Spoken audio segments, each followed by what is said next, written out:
a real honor for me to be here. It's my first time on Tish'a BeAb here in the J. First time I'm partaking in Bobby Dweck's favorite day of the year, maybe least favorite in some way. It's an honor for me to be a part of a program that's in memory of a dear friend of my father, of my family. It's Rabbi Ezra Labaton. It's an honor for me to share with you thoughts on Tish'a BeAb, on perhaps one of the most, if not the most, serious days of our Jewish calendar. I want to challenge you for a moment to think hard and deep, but just for a moment, about a situation, about a time in your life when you were most in tune with yourself. You know, schools and institutions have mission statements. You have different stated goals, ambitions and missions, ideals and morals. When was it in your life that you were able to be the real you, to identify the real you? Okay, a little less than a moment. But I imagine that if you did think deeply about it, it would be a time during which you were separated from those whom you're most familiar with. It's in times when we're a little uncomfortable by our surroundings that we think most about who we truly are. I know the first time for me was a funny situation when I thought about who I truly was, what my morals, what my ideals really were. It was in fourth grade.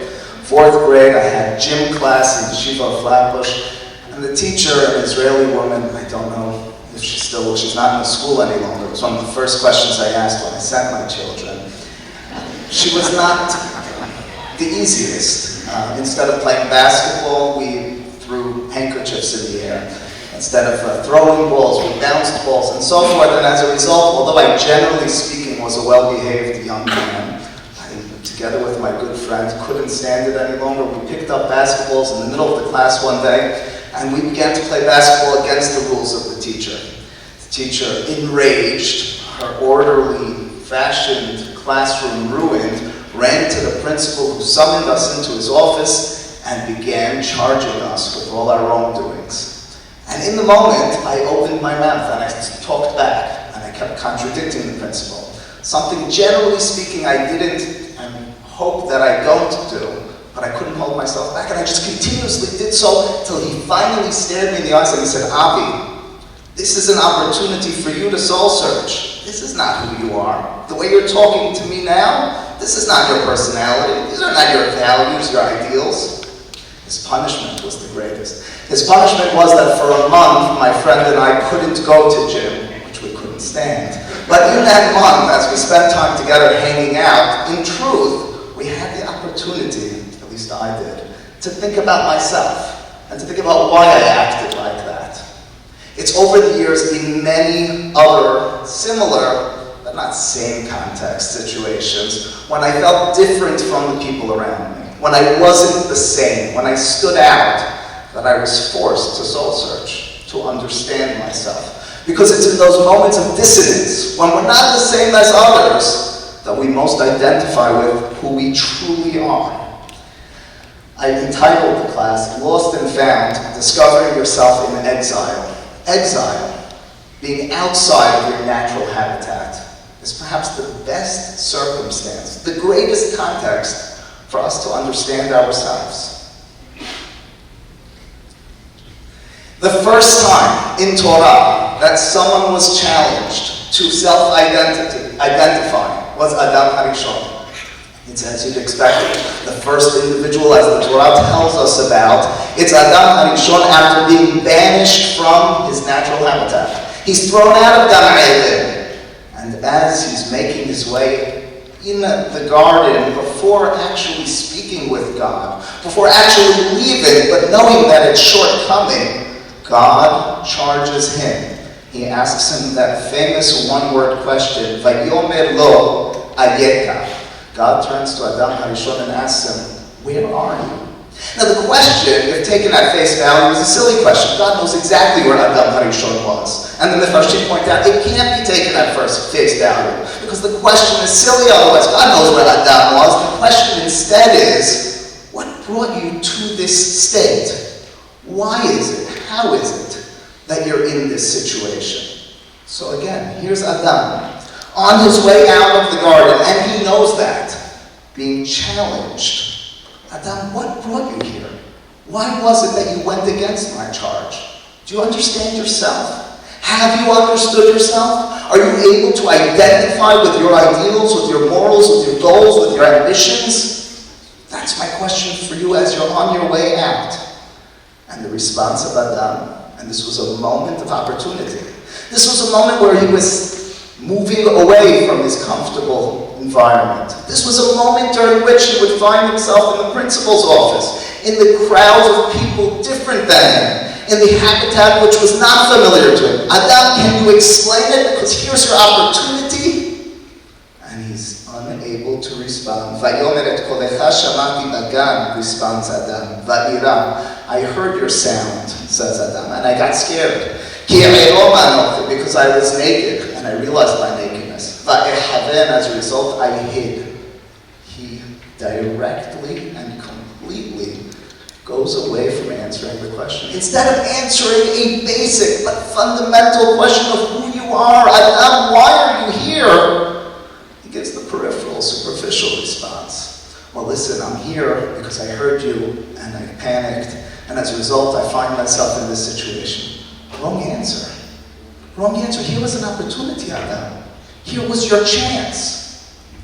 And so, in my mind, that first occurrence, that first failed opportunity forever, is a paradigm for us to think about opportunities of exile, of discomfort, of circumstances where we're not the same as others, and being able to ask those difficult questions of who we truly are. I'll take you just a day ago to Parashat Devarim. Now, Parashat Devarim was not only what we read a day ago, it also detailed at the onset Chet HaMeragelim. Chet HaMeragelim is a very central event to Tish'a BeAb. Of course, according to our tradition, Chet HaMeragelim took place on Tish'a BeAb. It was that night that Am Yisrael cried and forever they were punished. This will be a day of difficulty for you. Now, pay attention to the specifics as Moshe in Parashat Devarim remembers what happened with Chet HaMeragelim. Look at the left-hand side. The left-hand side. The left-hand side describes Moshe's words as he remembers them to Am Yisrael at that time. He says to them, Adonai Elohechem ha'olech lifnechem, hu yilachem lachem kechol asher asa bitechem b'Mitzrayim be'einechem. He says, do you know, God who's walking amongst you, He's the one who would be able to safeguard you. He would protect you. What sort of reaction is this to the Meragelim? But he doesn't suffice with that initial description of God who walks amongst them. He continues, look a few lines down. Am Yisrael, says Moshe to the people. It's this matter which you're having difficulty wrapping your head around.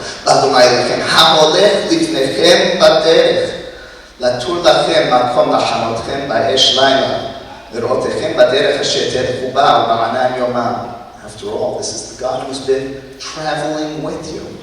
2 times over the course of 3 sentences, Moshe talks about the traveling nature of God. And he says it again by Yishma, but you should know that God at that time, this is Moshe 40 years later, remembered what happened. God heard the sound of your words. And each of those descriptions are an initial entrance in this storyline to returning to our history of failure and self-identity. This is Chet HaMeragelim at the beginning of our travel in the desert. This is a time of opportunity for Am Yisrael to understand themselves. They're alone, in solitude, away from others. Think about yourself now. Are you able to identify with your mission? Do you know what you stand for? Are you aware of the path ahead?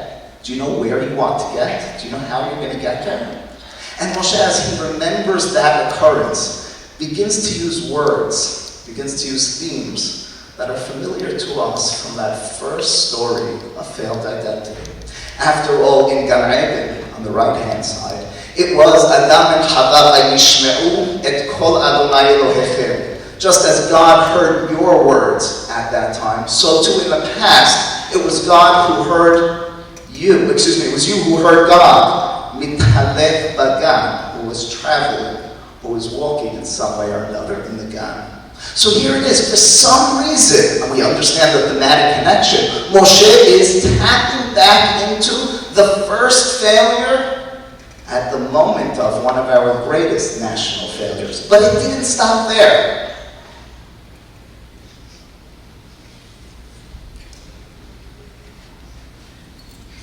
Great. It didn't stop there. Moshe then remembered what happened at that time. What happened at that time? You know what your reaction was when you heard that you would be punished and stuck in this desert for 40 years? On the left-hand side, you tucked yourselves away in your tents. You didn't want to be around others. You cowered away from the challenging situation.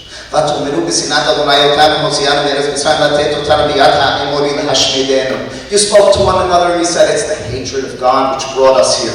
Now that description, in the moment of confrontation, of hiding yourself, and that's a moment we remember as well. It's on the right-hand side, the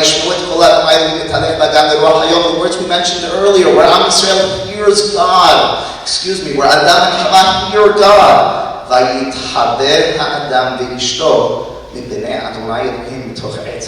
And they too hid. It's history repeating itself. It's an opportunity in time where you're taken away from your comfortable zone, taken away from the reality you were familiar with, you were comfortable with, and forced to contend with it. And once, and now twice again, we've failed at it. Next slide. What happened with Adam and Chava? Their eyes opened up. They then, in that moment, when they realized their nakedness, before hiding, they sewed for themselves loincloths. They sewed for themselves undergarments. They made for themselves some sort of belt. They made for themselves the ability to cover up their nakedness. And the word that the Pasuk uses is hadorot. The word hadorot is so reminiscent of what took place in that first of the 40 years in the desert as well. What did you guys do after you heard from me, says Moshe? First you hid, then you complained. God heard you, I reminded you, and you know what you then did? Each of you grabbed your swords. Each of you girded your loins, and you rushed forward. The reaction, the wording, is almost identical. And it's so tragic, because it's so real to us, is it not? It's a failed opportunity. It's a situation wherein we had the possibility, the greatest possibility. It was staring us in the eyes. It was forcing us to ask, why am I here? How did I get here? And in each of these tragic circumstances, we literally dropped the ball. Next slide. What was the consequence of Adam and Chava eating from that tree? And what was the consequence of Am Yisrael in the desert? The consequence of Adam and Chava eating from that tree, the Torah tells us they achieved the ability to distinguish Tov from Ra. That was what the Nahash says to them. God knows when you eat from that tree, you'll be able to distinguish good from bad. Sounds positive.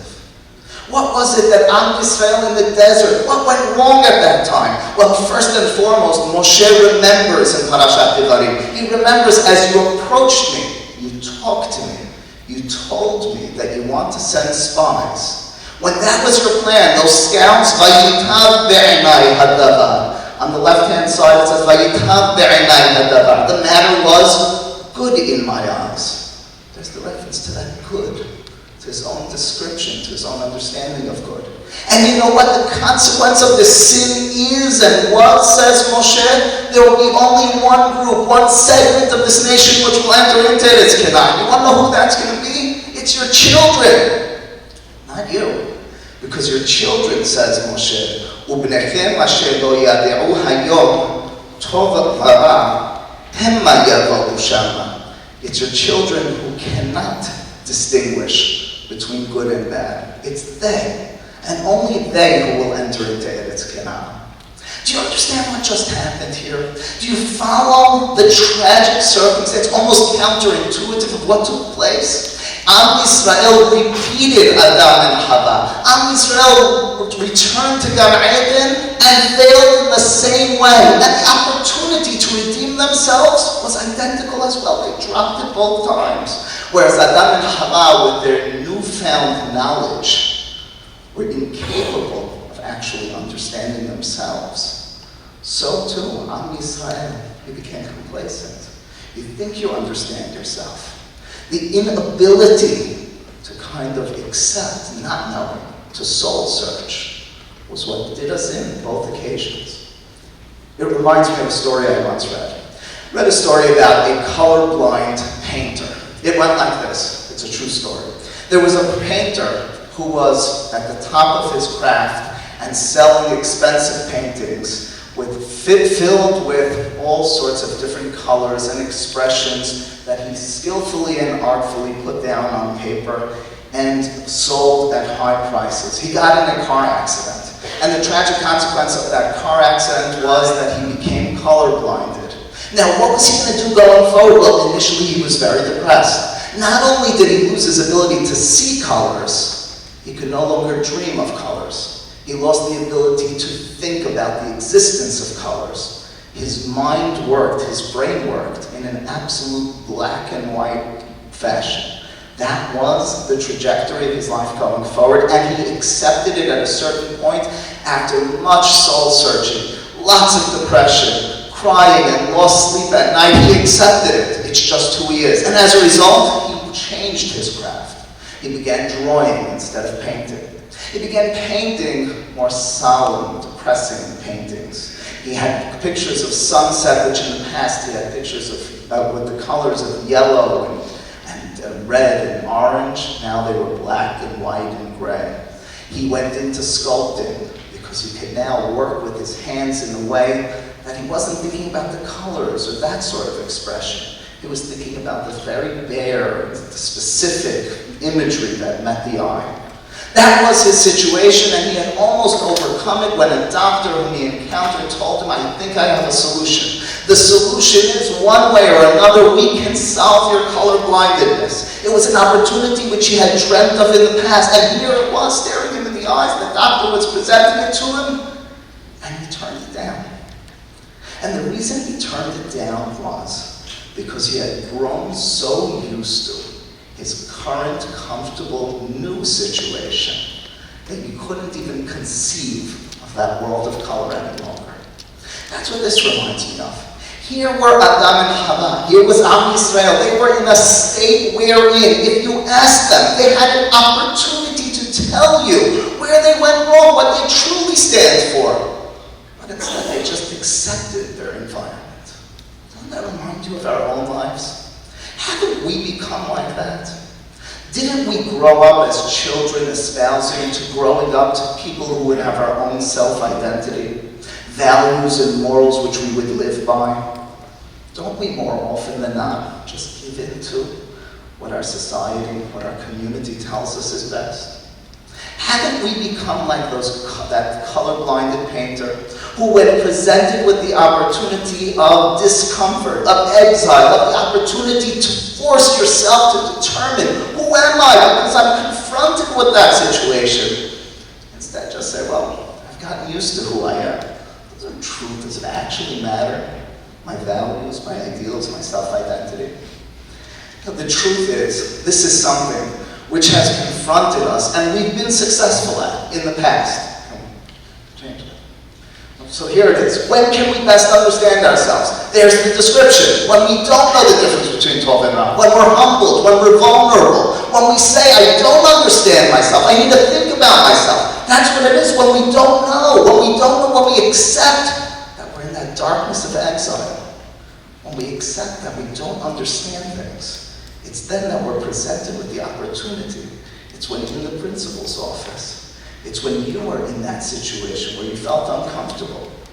Did you think about yourself then? Or did you instead just say, I'll get used to this. I do know. I can work with this. Instead of truly searching and trying to understand yourself better. Historically, next slide.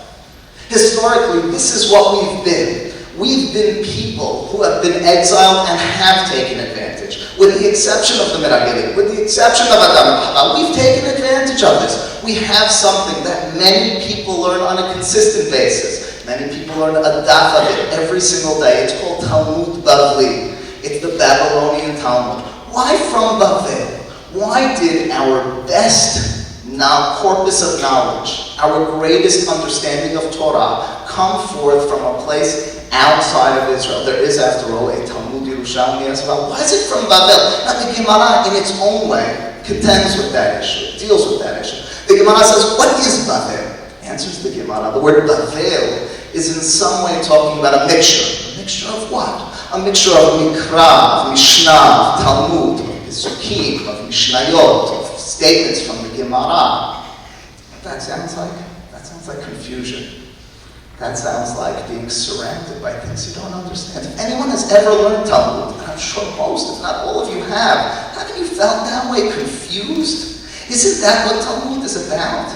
They're putting themselves down. They might be. As a matter of fact, Rabbi Yochanan is from Eretz Israel. He might be putting down the people of Bavel. The next statement in the Gemara says, "B'mahashakim hoshivanu kemetei olam." It's a pasuk from Sefer Echa, from Megillat Echa. Pasuk says, "I was placed in the darkness, like those who are eternally dead." What's that a reference to? The darkness. Amar BeAb, Zeh Talmudam Shel Bavel. That's a reference to the Talmud of Bavel. That's what it sounds like. I mean, maybe we should change the way this is done. Maybe Daf Yomi should now be Talmud Yerushalmi. Maybe we should stop learning our halakha from Talmud Bavli, because after all, Talmud Bavli is about darkness. It's about inability to understand. It's about being enveloped in confusion, about being placed in contexts which are uncomfortable.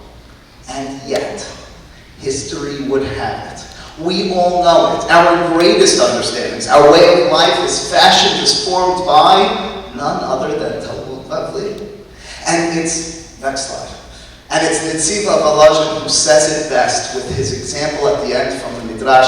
I'm going to make a modern day example of this Midrash. Modern day example of the Midrash goes as follows. The circumstances, the army wants to put their troops through grueling missions in order to build them up, to build their strength, to build their ability to deal with difficult situations. They break the group into two.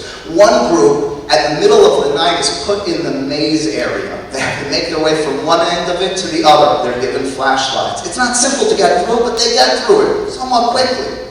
The other group is put in the same maze at the same time of the night, but they're not given a flashlight. It takes them a lot longer. They get through it as well, dealing with the top army soldiers of the nation. They make their way through ultimately, and then the next morning, both of the groups are each placed in the same maze.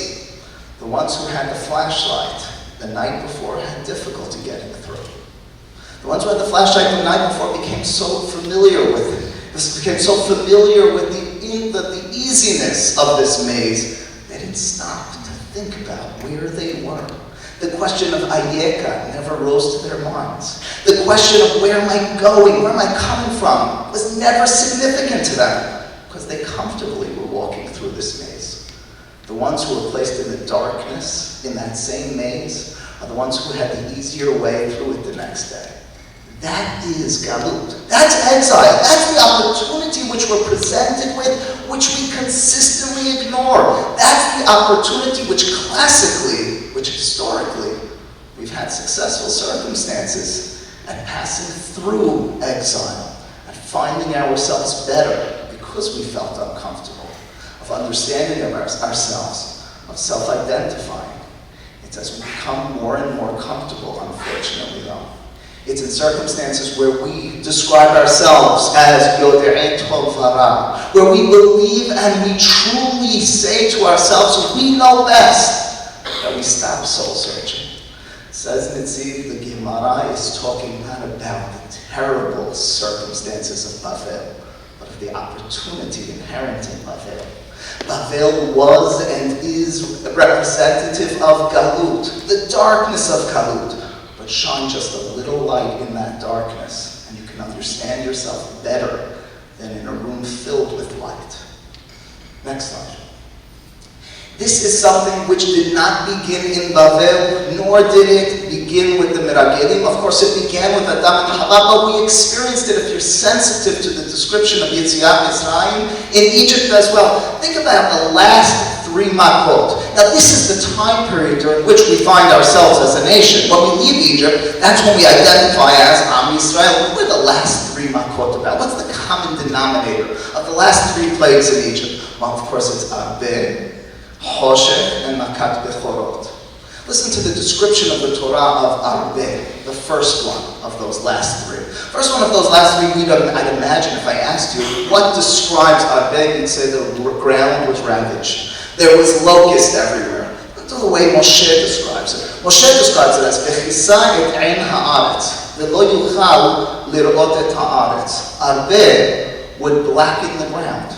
You wouldn't be able to see the ground. And then what happens? Vayichas, in the next paragraph on the right-hand side, et ein kol haaretz, v'techshach haaretz. What takes place, what transpires during that Makah of Arbe? A blackened land.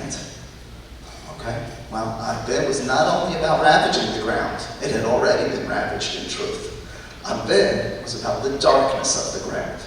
Hoshech is easy, it is the entity, the reality of darkness. And then Makat Bechorot takes place not during the daytime, but Bahasi Halayla, in the middle of the night, as it's the darkest time. The last 3 Makot, the time when we're understanding, coming on our way to getting out of Egypt, leaving the place which ironically we've become familiar with, began and ended in darkness. Next slide. It's then as we're leaving, but right beforehand, right after that 7th Makkah, as Moshe walks in and tells Paro, there's going to be this Makkah Arbe. Paro says, okay, you can leave. But who's going to leave with you? And Moshe audaciously says, we're going to leave all together, every single one of us together with our cattle and so forth. And Paro says, but I have something to tell you, don't even think about it. If you try to leave, Re'u ki ra'an neged penechem. There's evil on the way. All of a sudden, Paro turned into the good guy. He's giving advice. Just doesn't want them to meet evil. What is that word, ki ra'an neged penechem? If there's any historians in the audience, if there's any people who know Rashi better yet, you know that the word Ra or Ra'a was the god of the Egyptians. What type of god stood at the top of the pantheon of the Egyptians? It was the god of the sun, which means that the contrast between Am Yisrael at this time and the Egyptians is the contrast between the difference between light and darkness. Well, obviously, Am Yisrael is going to be living in the light, right? No! Am Yisrael are developing themselves. They're beginning to understand themselves. We understand ourselves best when we're surrounded by darkness. When we don't understand ourselves. When the people next to us are different than us. When we force ourselves to introspect, to determine who we truly are. The Egyptians, the description so goes, lived that easy life, the life of light, the life wherein they didn't need to look into themselves. Am Yisrael, as they take form, that's in the midst of darkness. That's in that maze at night without the flashlight. That's in the situation when I was placed in the room without my friends next to me. That's when Adam is now removed from Gan Eden on his way out. Now you have that opportunity. Can you answer the question now? Because it's the best time. You can finally understand yourself. You're in Babel, you're outside of Eretz Yisrael. We live in an exile. We've been living in an exile for 2,000 years. How often have we answered that question? Rare. Far and in between.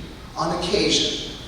My grandparents told me in Europe they answered that question. As Hitler was overtaking much of Europe, they had to soul search. They understood they were different than they soul searched, but then they made their way to America and continued to do so. As did many of the Middle Eastern Jews. But as we became comfortable in this country, as we became comfortable in exile, as the light God began to shine on us, as we began to be Yodei Tov V'Ra, we stopped, and we have stopped asking that question. We don't ask ourselves any longer, who are we? Just recently, a student of mine called me from summer camp. He said, Rabbi, I have to tell you, camp is great. I said, really, tell me about it. So, well, a lot of the kids in my bunk don't wake up for minyan.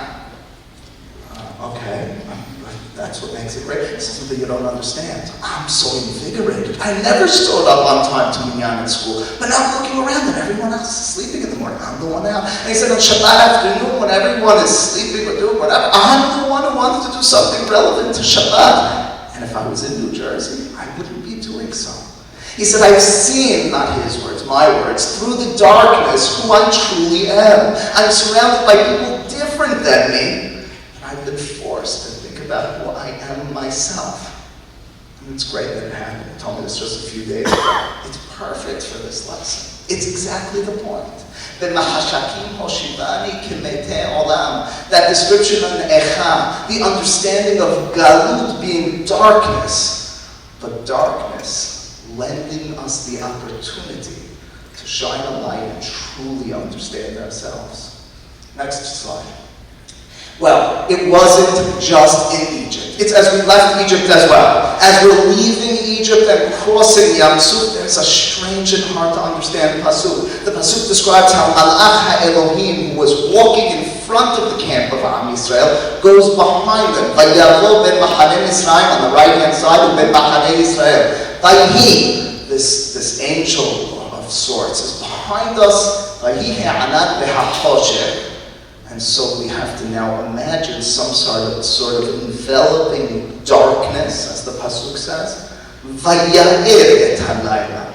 So there's darkness, but through that darkness, light. And it's in that moment, as we're crossing Yam Suf, as we're enveloped by darkness, as we're feeling the confusion, that we have the moment of greatest introspection and self-understanding. It's in that moment, only to be lost several weeks later, but in that moment of darkness, that Am Yisrael finally understands themselves. So I ask you again, 2,000 years plus, give or take, of exile, have we had enough darkness to be able to finally introspect and answer that question of Vayeka? Have you, in your own life, taken moments or days to separate yourselves, to envelop yourself by darkness? Take yourself away from your comfortable environment. Escape a little bit. Force yourself to feel a little uncomfortable, to see through the darkness, to think when you're not next to your friends and in the comfort of the community, to then say, what are my ideals? What are my values? What are my morals? What are my goals? What are my ambitions? I can't continuously define them by what the people around me say. I don't know best. I need to think about it to determine who I truly am. It's something I've, in the most recent times, encountered again and again and again. Great God-fearing men and women, young boys and young girls, who are great at actions, who are able to walk the walk and talk the talk of Shomrei Torah Mitzvot. But when forced to explain why they do what they do, when forced to explain who they are at their core, are elementary school minds at best, who are people who are developed in their activities and understandings of how to act, but can't describe who they are. This is our opportunity. Without a mikdash, without the light of Eretz Yisrael, we are forced to do so. We're given that opportunity. It's the ironic consequence of having something positive in Galut, which we wouldn't have in the comfort of Eretz Yisrael. So what are we waiting for? Last slide. It was long ago, in our last major occurrence of Galut in success, in Galut of the days of Mordechai and Esther, that in the eyes of the rabbis, through that darkness, we found light. And I mean it quite literally in the context of this class. The Midrash in Yalkut Shimoni says, Ha'am ha'holekim ba'choshech ra'u or gadol, a pasuk in Yeshayahu. Pasuk describes the nation walking in the darkness, saw the light. that a reference to? It can be a reference to any time of exile. Says the Midrash, Medaber b'doro shel Mordechai, that's a reference to the days of Mordechai and Esther. She'en lecha she'at afela yoter mishahayeta lahem l'Yisrael b'Shushan HaBeAb. You couldn't find a greater time of darkness than Am Yisrael had in Shushan HaBeAb. And nonetheless, Ra'u or Gadol, she'tzamcha lahem ge'ula, v'go'el ze Mordechai. It was specifically, the Midrash is telling us, from that darkness that light emanated. It was, of course, a pasuk we know very well, La Yehudim hayeta ora v'simcha. It was the light of Purim which shone forth brightest from the darkness. Think for a moment about Esther. Think no further than Esther. What was Esther's name? Esther, we're told, Esther hi Hadassah. Her name was maybe Hadassah. Her name, as it's told to us, Esther, is a seter, is a secret. Who was Esther throughout the story? And Esther magedet et ama u'modaketa. She won't expose her birthplace, her nation. She was identityless. Esther lived in the darkness of exile. She didn't and couldn't think about who she truly was. What was the moment of redemption? It was the moment when she stands in front of Ahasuerus and says nothing more than, this is my nation. This is who I am. It was in the darkness of Shushan HaBeAb, the darkness of Galut, of exile, that Esther, that Mordechai, that the Yehudim of that time period found themselves self-identified. It's the opportunity that we all have. Lost and found was the name of the class. We are lost. Sometimes we think we're not. We've become so accustomed to exile, to feeling comfortable in our situation, that we forgot that we're lost. We become Yodei Tovara. The opportunity of Galut, if actually seized, is to be like the children of Am Yisrael in the desert, who don't know Tov from Ra. It's to fight against the reaction of Adam, who couldn't answer Ayega. It's to rise to the occasion of Am Yisrael as they left Egypt, of Esther, of Talmud Bavli. Out of the darkness of exile, we're presented with an opportunity that we can't continue to miss, to self-identify, to understand ourselves. Amen.